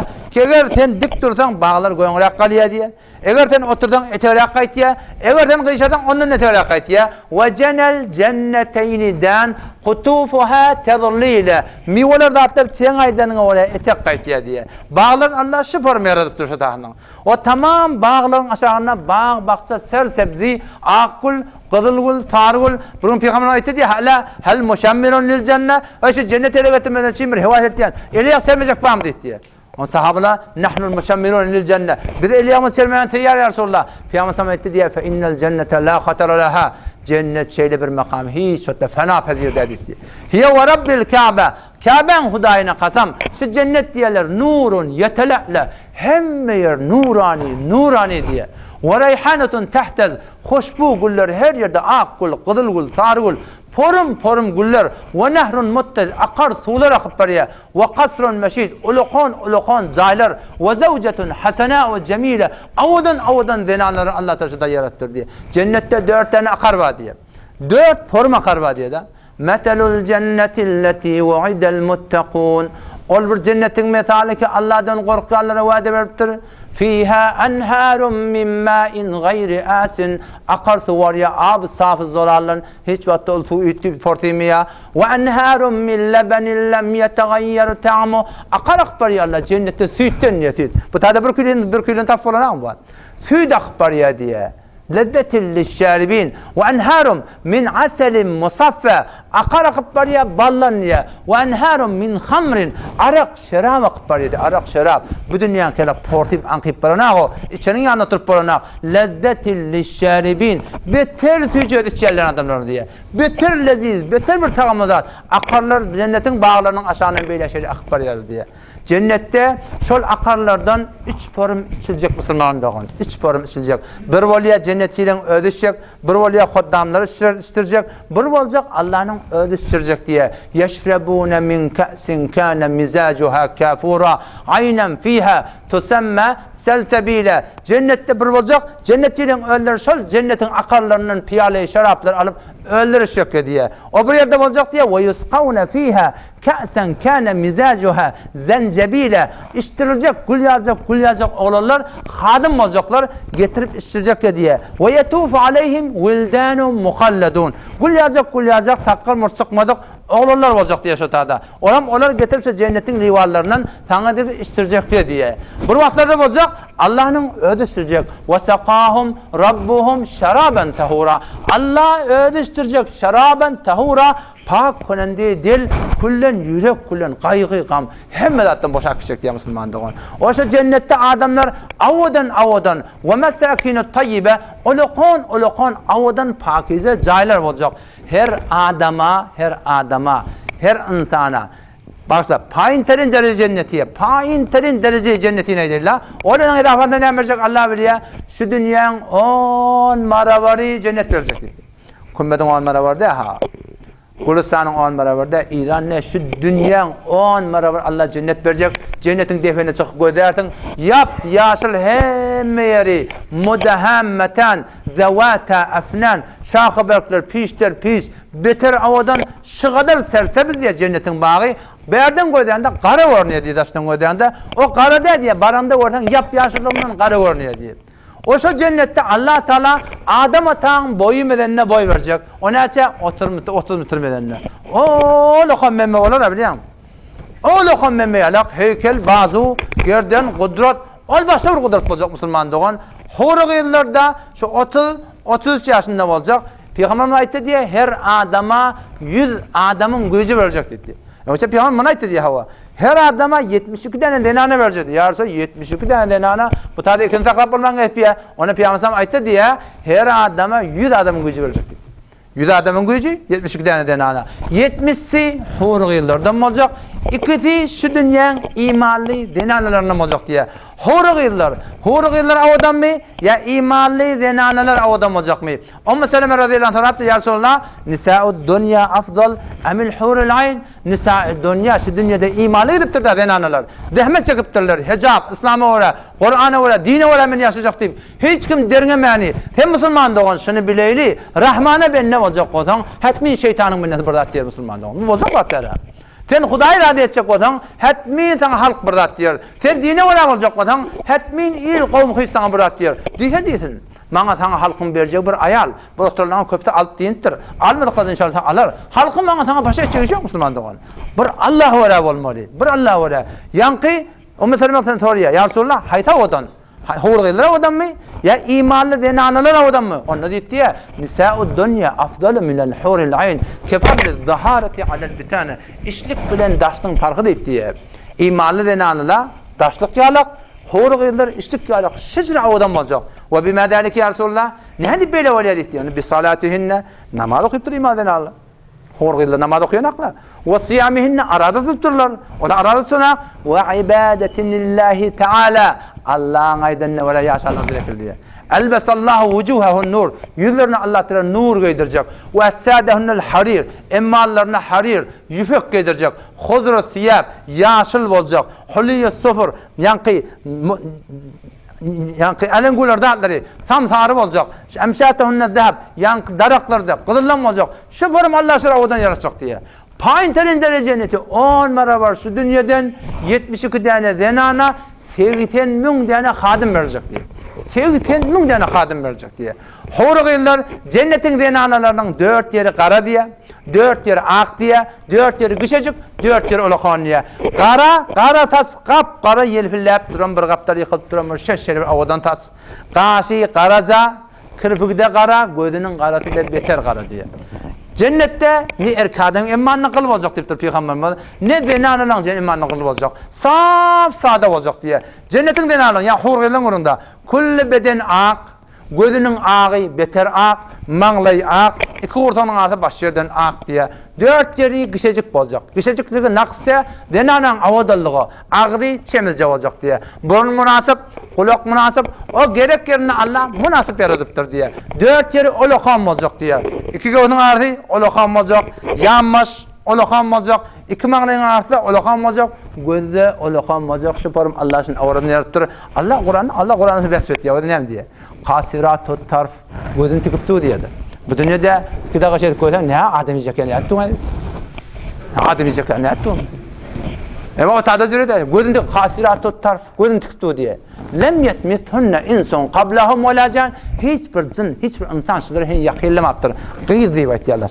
İnna enşa'nahunna insha'a. Allah biz cennetin ilalarını bekar avadan yarattık diye. Fecealnahunna abkara. Allah biz seni qıyıl ettik, bekr ettik, qıyıldık hem cezayına diye. Uruban beter muhabbetli, atraba hem sennu saliptir, hem sennu sal. Kevaib, göğüsleri nar yalak diye. Nar yalak diye ne biliyor musun? Korset gerek diye ayttık. Utanmadan Kur'an mı? Sen eşitmeden utanıyor bu musulman. Allah insanı biliyor ne beden hoş verdi yani. Erkadan burada da kavariya Allah hem biliyor insan ne hemen o. Kevaib diptir, anar fessan, atraba hem sennisal, keennehunnel yakut vel mercan. Aynı yakut, mercan yalak diye de. Payın terin derece cenneti Peygamberimiz aydıptır. Şoň adyny aydyptır, tayfanyň adyny aydyptır diye. Payın terin derece cenneti, ol cehenneme düşüpdir, yanıp ahir çıkıptır ha bir gün. O hem şondan cennetin kapısından girmene geliyor diye yani. Abi hayatta ortada girýärli çykýarly şondan beden kullen saf bolýar, awdan bolýar. Geliyor cennetin kapısından girecek bolýar, aňardan bir hadım gelipdirmen. Gul ýazy olallan beri. O hem ýakyn görüp täzim etjek bol diye. O hadım soraýar diye, "Näçe aýtan?" O sen ferişteden diye diyor. O men ferişteden, o men hadımdan mı diyor. Şeydem hava. Yürü gidersen gödeştür diye. Evrak diye adam. Evrak diye birden bir yaktılık bolýar diye. Yankı cenneti ahir derecede hop topar kelen adam da tappa yeri yapsı diye şeyle. O hem yerini gödet diye secde etmeti ne oldu diye. O şu nur Allah'ın nuru demiş diye. Yo baba zaten öýün otoklarının aşıklarının biri diye. Yürü o değil diye yanka. Eva gittiler diye. Eva vardılar diye. 80 tane huddam gül yacak olanlar. Şeyler tep çekipti. Ama ane li seyyidina en nezurehu. Ol vakt gelmedin biz başlığımızı göreydi. Hey gelecekti gelmedin de. Gözeştirdin koyadın da gelmedin de. Ay men hop top olma. Geleni Huda şükürün demek dedi. Siz havarın yok ferişleri. Hey vur. Deveyanın kızgın suğu koyup. Hop top etilmeni demek dedi. Meşi geleni Huda şükürün demek dedi. Olam şondan tıyla hormat bilen evak diýär diye. Barya aham bir ýerde oturýar bi. Yanqy 80 tane hadım. Her bir eline iýmeli, bir eline içki var diye. Cennetin akarlarından doğdur getiripdirler, cennetin iýmetlerinden getiripdirler. Oham meni içýär diye, meni iýär diye. Doýmak ýok otada. Bu dünýede gazadan önce kärrak içsen ýyp bolanak, kärrak iýden de doluş bolanak, meni içýär diye. Onu ye diye. Ondan sonra o geliyor. Mınıtçıya onu ye. Her gayti cüdagane tagam cüde. Cüdagane lezzet. Peygamber aydıptır da. Cennette peşev yok deyiptir. Dehret yok. Kakılık yok. Mısrap belli yok. Bunu Peygamber aydan yakın. Ben aydan. Mısrap yok. O tadı bimarsan yok. O tadı burnundan manka gelmedi dedi Peygamber. Saf sabe hemişe. İyenin emanından der bolup çıkacak. Moşkun iyisi bolup çıkacak diye. Hazım olacak. Gägirinden moşkun iyi çıkacak. İnsan kullanıya gazat hazım olacak diye. Yankın sevden bundan yiyecek tokacak, bunu yiyecek, onu yiyecek. Hemen iyi tokacak diye yani. İçip. Hem yiyecek hem içecek. Doyanak diye. Doymak yok da belli. Adam şondan angadan bir tane perde götürüyor diye goyana. Om yankı kadımdan hemen birisi de gayip oluyor diye. Bir tane perde götürülüp bir tağıt qıdıllan kümüşten bir hurgı lap şeyle kaptalın qıyşapati Allah gibi kiminni bir avda Mercedes Benz olar ha niren ödeceğin bilen ha şunu şeyle gözlep 40 yıllap anlap duruyor diyen qıy Şu kadar Allah avadan yarattır diye şimdi. Ama şu kadar avadan yüzünden ödün görünüyor diyordu. Yüzünden ödün görünüyor diye. Peygamber aydıptır 70 tane ılmaş yedirecekti cennetin ılmaşlarından. Daşından bedeni görünüyor, baldırı görünüyor, baldırının da sünku görünüyor, sünkunun da içi görünüyor diye Peygamber. Allah bile onun emrini zıpparlı Müslümandı. 40 kişiyle anlattıracak diye. Ama ahir huruq inine diye. Öyle aytacak diye. Ama laka fina min ragmetin ya Habiber Rahman. Hudahin doğati. Huvasın yok. Huda gözüken diye diye. O sen kim diye diye hamana. O menin ayağının da. Senin ayağın hava. Ama eva var ya diye. O bakar kişi başladı diyor. 70 yıl fakat bakar kişi ettidir. İğrenen olur. Allah mübarek etsin nasip eden adama. Müslüman doğanımız şol cennete Allah şişiri övüptür. Bir kara adam geldi diye. Kap-kara adam. Ya Resulullah dedi diye. Men şu beçikli men cennete girer mi dedi diye. Ne mi diyen sen dedi diye. Allah senin yüzüne çizirir, avdallık verir dedi diye. Senin avdallığın mun yıldan nuru var nereden dedi diye. Sen süper. Ta Sure-i Dahr'indir, Sure-i Dahr. Sure-i Dahr soruya. Zor soruyası bu nezre oluyor. Bu ayet nezre oluyor. Cennete uyuyor Peygamber. Övüptür, yeni soruya. Hazreti Ömer dedi diye. Koysan sen ne kadar soruyan dedi diye. Peygamber edettir mi de? Ne kadar soruyan? Ona Hazreti Peygamber diye koy sorusunu da Ömer dedi. Ben sorumun için gelmem dedi. Men sorumdan şey bildim. Koy sorun dedi. Sonra di olay etti. Sonra di Peygamber etti. Peygamber görkelen adam bir Kur'an'ı aytiyat. O da menin naqısa içim o nazra odan yermeli. Peygamber nazra etmeli. Peygamber cennete önüne yüdü gör kullen avdalanırdı diyor. Cehennem aydanna gözleri kadardı, yanaklı kadardı diye. Cehennemer o adam elin o sıramda şaran kadar ya. Görkelen adam da başı varmaydı diye Müslümanlar. O şu cenneti övüptü Peygamber övüptü. Berdene qıyıqırdı diye. Tappa yıqıldı diye. Görüptür okun dünyadan ettir. Peygamber aytdı diye cennetin şoğu sizin Müslüman doğanın canını çıkardı. Şüpherim Müslüman doğan hevas etmeli yaşatadı. Ve fa'kiyetin mimma yetehayyerun. Hevas eden mimamar. Hevas eden mivamma. Ve lahmi tayrin mimma yeştehun. Kuşlar dağıtır uçup yerler. Halanın yiyecek diysen Allah getirip verecek öyle Müslüman doğan. Ama şu zendegi olacak hak nimet ver Müslüman doğan. Bizim hemmizce günahkar. Allah tövbani bağışlamana teyyar. Beşertike vaktinden geçmedi. Ya ibadiyellezine esrefu ala enfusihim la taqnatu min rahmetillah. Ey bendelerimi ki nefsinize zulmettiniz. La taqnatu min rahmetillah. Allah'ın rahmetinden namit bulmak. İnnallaha yaghfiru'z-zunube cemi'a. Beşik Allah günahların hemmesini burgudan bağışla koyacak menittir. İnnehu huvel gafurur rahim. Allah bağışlandı o mehriban. Günahların hemmesinden burgudan bağışlayacak deyiptir. Yani iki tane şerti var deyiptir Allah. Ve anibu ila rabbikum. Yalvarın deyiptir. Ya Allah ben nemettim, ödüm ettim, nefsimi ödüm, ya Allah ben bağışla. Ve eslimu le. Teslim olun Allah deyiptir. Allah teslim olmalı. La ilahe illallah. Mana sana zindagide ihtiyar koymaptır. Ve ma kana li mu'minin ve la mu'minetin. Allah ettiği hiçbir imanlı erkek adam, imanlı denen adam la ilahe illallah Muhammed deyiptir. Şulan ihtiyar yok. İza kadallahu ve resuluhu. Allah şeyle olmalıdır. Peygamber şeyle olmalıdır. Hiç kimin ihtiyarı yok. Müslüman doğanım. La ikraha fid din. Dinle mecburçuluk yok dedik. Ne mi dedik biliyor musun? Dini kabul etmek diye etmekte mecburçuluk yok Müslüman doğan. Müslüman bozuk ya. Her insanın öz ihtiyarı. Hiçbir adam tarih İslam'da bir adam şemşirin zorunda Müslüman olmaptır. Ama Müslüman olup dursun la ilahe illallah ıqrar ettirin Müslüman ecbar. Bahiyet Allah'a vara olmalı. Bahiyet Kur'an'a vara olmalı. Bahiyet sünnete vara olmalı. Allah tövban bağışlamana teyyar. O bir vakti Behlul divane diye Allah o divanede çınımır akıllı adammıştı o. O Bahadır'ın içinde kıyıkçı edip ketpiye. Bu sonra bir vakti oturttur adam ortam bir diye kabristan notuydu yani. Bahadır'ın içine verene ne mi Behlul ne mi oldu diye. Onu mene yadadım diye ne mi oldu? Men diye adamları Allah karşısına çağıryan hey Allah ve Rabbul İllahi Allah ve Rabbul İllahi. Adamla kabul edenek, Allah kabul etmeyen teyyar diye tövbani. Adamla kabul edenek diye, inni kabristana geldim diye, inni diye adamla diye tövbe etmeyen teyyar diye, inni Allah kabul edenek. Inni kabristana geldim diye, adamla kabul edecek, adamla kabul edecek, tövbe çıktı diye, inni Allah kabul edecek, bu ne etmeli?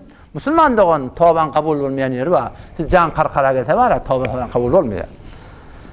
Kefilli bir adamın dahsanı getirir, Seyyid Tirmizi'de. Kefil, bir böyle zor kefil. Birçe adi getirir Peygamber'in. 25 tane Peygamber'in adi, Kur'an'a gelgili. Dol kefil. Peygamber'in birçe adi getirir. Bu kefil, bir Beni İsrail bir zaman oğlan. Bir şu zamanın milyardermiştik. Fakat işi fesat. Arak, şarap, aydım, sağ, gör, zir, tamam hoş gözler aynı getiriyor. her gecede bir qıyız mahsus şuna taf getirmeli. Ta bir çiğizden şimdi. Peygamberimiz de asan ettiren. Her gece ne bir qıyız. Gitiyar tapyarlı getiriyor, tapyarlı getiriyor. Bir gece bir qıyız getirildi diye. O tahtın ne kadar şoti? Yankı bernamasi.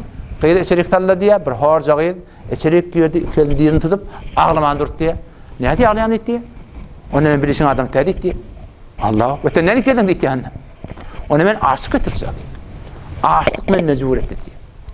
Ham getirdi diye elin telefonunu ötüyen denanan. Qıyız oğlanın. Ben turgut diye. Alam pulunu ödüm ki men bir ihtiyarlık adam. Sen dua et Allah bana tövbe versin. Kim biliyor şu gece ölecekmiş çıktı? Kim biliyor? Şu gece ölüp Müslüman. Allah biliyor sen içeceğim. Allah biliyor sen içeceğim. Şu gece ölüptür. İndi kimin cinadı koyacak? Allah'ın rahmetini var erti Allah kullu nizam gaybihin terinde gafin ağına yadkıp dersen gafına innallah kad gafara lil kefil. Allah şu kefili bağışladı. Allah bağışladı. Allah şu kadar mehriban Müslüman doğan. Yöne özün Allah'ın arına günahları tövbe bilen namazat qalamasa cebran etmeli. Onun bunun hakkını yemmosak, burada edemmosak onları hatmiyen yani razı etmeli. Sonra Allah tövbe demeyen bolmayan Müslüman doğan. Şu taatını eğilecek olsak yamaşşadan kelime-i la ilahe illallah Muhammed Resulullah ihlas veren aydeyli. O ihlasını aytacak olan imanı rahmet çekmen Müslüman doğan. Burada sana aydeyin ahımcı gurun töködeyli. Peygamberimiz aytır bu dastanına. Beni İsrail'den bir adam 92 tane adam öldürttür diye. 92 tane adam. Şu zamanın öyle Yahudi ulemalarının bir soruya şeyle ben 98 tane adam öldürdüm. Bana tövbem dedi diye. Ne yani 98 adam tövbe edeceğim seni. Tövbe olacak ondan sonra dedi diye. Edeceğine edip dersen caniyen başına 98 mumla oradadır diyor. Bolon ne oraya bu da olsun. Yamaçlardan soram, yeni vicdanmadı insanı iman vicdan varmışlık da. Barıp da yeni birini sorattır alimden. Şeyle men 99 adam öldürdüm. Men ne yaparım olur? Men bağışlarım Allah Teala. Ne mi diyorsun sen diye? 99 adam mumla oradadır. Bu da halas. Soram yeni birini sorat diye alimden. Şeyle men tövbe etsem Allah bağışlar. Ne bağışlamam diye. Allah mehriban etti. Allah bağışlayacak o isatte yönü vede birdat etti diye sen tövben tekmilisi olsun diye falan o vada qava adamlar var diye sen şu qava adamların yanına git bu tahtı teleke muhit bu tahtı qavuluq qalanmak qav olmak deyimler sen atan kebedi sen bunu dorlar sen git çıkışlardan diye yankı uğraya orta yolla can çıktı diye yankın inne rahmet ferişleri geldi dağdan adab ferişleri geldi kime gitmeli ona dava etti tövbe etti. Oğlar diyor tövbe çekti keliye diyorlar. Şunu hak etmeli. Cennete karşı hak etmeli mi? Cehenneme karşı hak etmeli mi? Ne etmeli? Sondan niye? Feysele Allah tarafından şöyle geldi diye mitrleyen diye ya da andazalan. Tövbe ettiyen şehre, o qava adamların şehrine yakin mi olsa onunla ne edin? Onunla şotak cennete karşı hak etmeli. Yok telekom adamlara karşı yakin mi olsa cehenneme karşı hak etmeli. Allah Teala yeri yığına diye hükmüne. Yakin etti diye şu qava adamlara karşı cennete karşı. Allah şu kadar mehriban zat. Oşa dastanı bana sana da bir nişani var. Ki Müslüman doğanım qavvolacak bolsak teleki muhitte qavvolup bolmaya. Qav adamla bilen gidip qavulup bolya. Qav yerde bolmalı. Qav yerde gelmeli. Behterin yer gözde qav öy Allah'ın öyü. Qav adamlar Allah'ın öyünü işleyen adamlar. Allah'dan gurun ödüp Allah'ın yoluna gitmeli. Ona ne mi diyelim cemaat tebliğ diyelim? Şu kafayla kelip ya şi iman saziden çilim bir hareket Müslüman doğan. Müslümanın şu mümkün ümmette müşkül namaz okuymayan biterken ama sen yüde 10 kay okuymayandan sonra okuymalı doğru etiyan diye ne okuyana? Namaz cemaate gelmeye de vicdan iman narada ne dikkeline iman zayıf Müslüman doğan. Allah'a anam, cennete anam, cehenneme anam, ölümden sonra dirilmekten anam zayıf otur. Müslüman da onun son yekece bir yolu, imanı kabilenler Müslüman, dinin hem şubeleri gerekler, şu cemaat tebliğin şubeti, mahsus iman sadidin için becerilen nasıl Müslüman da onun. O zaman şu tayda inşallah her haftada kümmetten gidildi, keladan gidildi, simir şahiden gidildi, akadan gidildi, koşul söyleyin, önce khutsazi, ondan sonra hanavada, ondan sonra cama. Öz Müslümansın razı olmalı. Hey, o da şundan barda neyenden sonra? Şundan barda ayarlan sonra? Bir çık kelime sonra, idava sonra mı ha? Vat hemek biliye deyip şeytan, Arabı kebek oluyor. Fakat la ilahe illallah Muhammed Resulullah. Şundan sonra Müslüman doğru. Ne mi dedik şimdi? Sen hıyavanın bu setinden gir, sen de hıyavan setinden gir. Adamla gelin diye, meşhur işlerini paylaşacak mı diye. Şu la ilahe illallah Muhammed Resulullah ne mi dedik şimdi? Müslüman bilem laksını. Doğanın bilem laksını. Gözünü de döneyim. Biz beter bolup duran hatar haşı. Henüz imaniyatımızda kemçilik oldu. İmaniyetimiz hiç öğrenilmeli Müslümanlar. Şoňa ýol näme şert? Ondan sonra inşallah tam hücreme irtibat tapsam bolýa, täçide tursam bolýa, namaz zamaty getsem bolýa, gözüň namerhemden tapsam bolýa. Görýän gaşy daryň diýen koýnak, bazabany bizabany insan zina gaşy çagyp turdaşyn her gaýt. Şondan takacak otan gaby iman gerek Müslüman dogan. Allah meni görüpdi. Eti özüňiz ýagyn ýürekde otursa bara, amanyň hiç müşkil ýok. Şu iman, amanyň bereketi Müslüman dogan hem dünýä bat boljak hem ahirette boljak. Allah taala hemimize tawfik bersin. Bağıştan kârek wagtyňy aldım. يا أرحم الراحمين يا أرحم الراحمين اللهم صل على محمد في الدنيا حسنة وفي الآخرة برحمتك سيدنا محمد وعلى آل سيدنا محمد وعلى أصحاب سيدنا محمد وعلى أنصار سيدنا محمد وعلى أزواج سيدنا محمد وعلى أتباع سيدنا محمد وعلى ذرية سيدنا محمد وسلم تسليما كثيرا.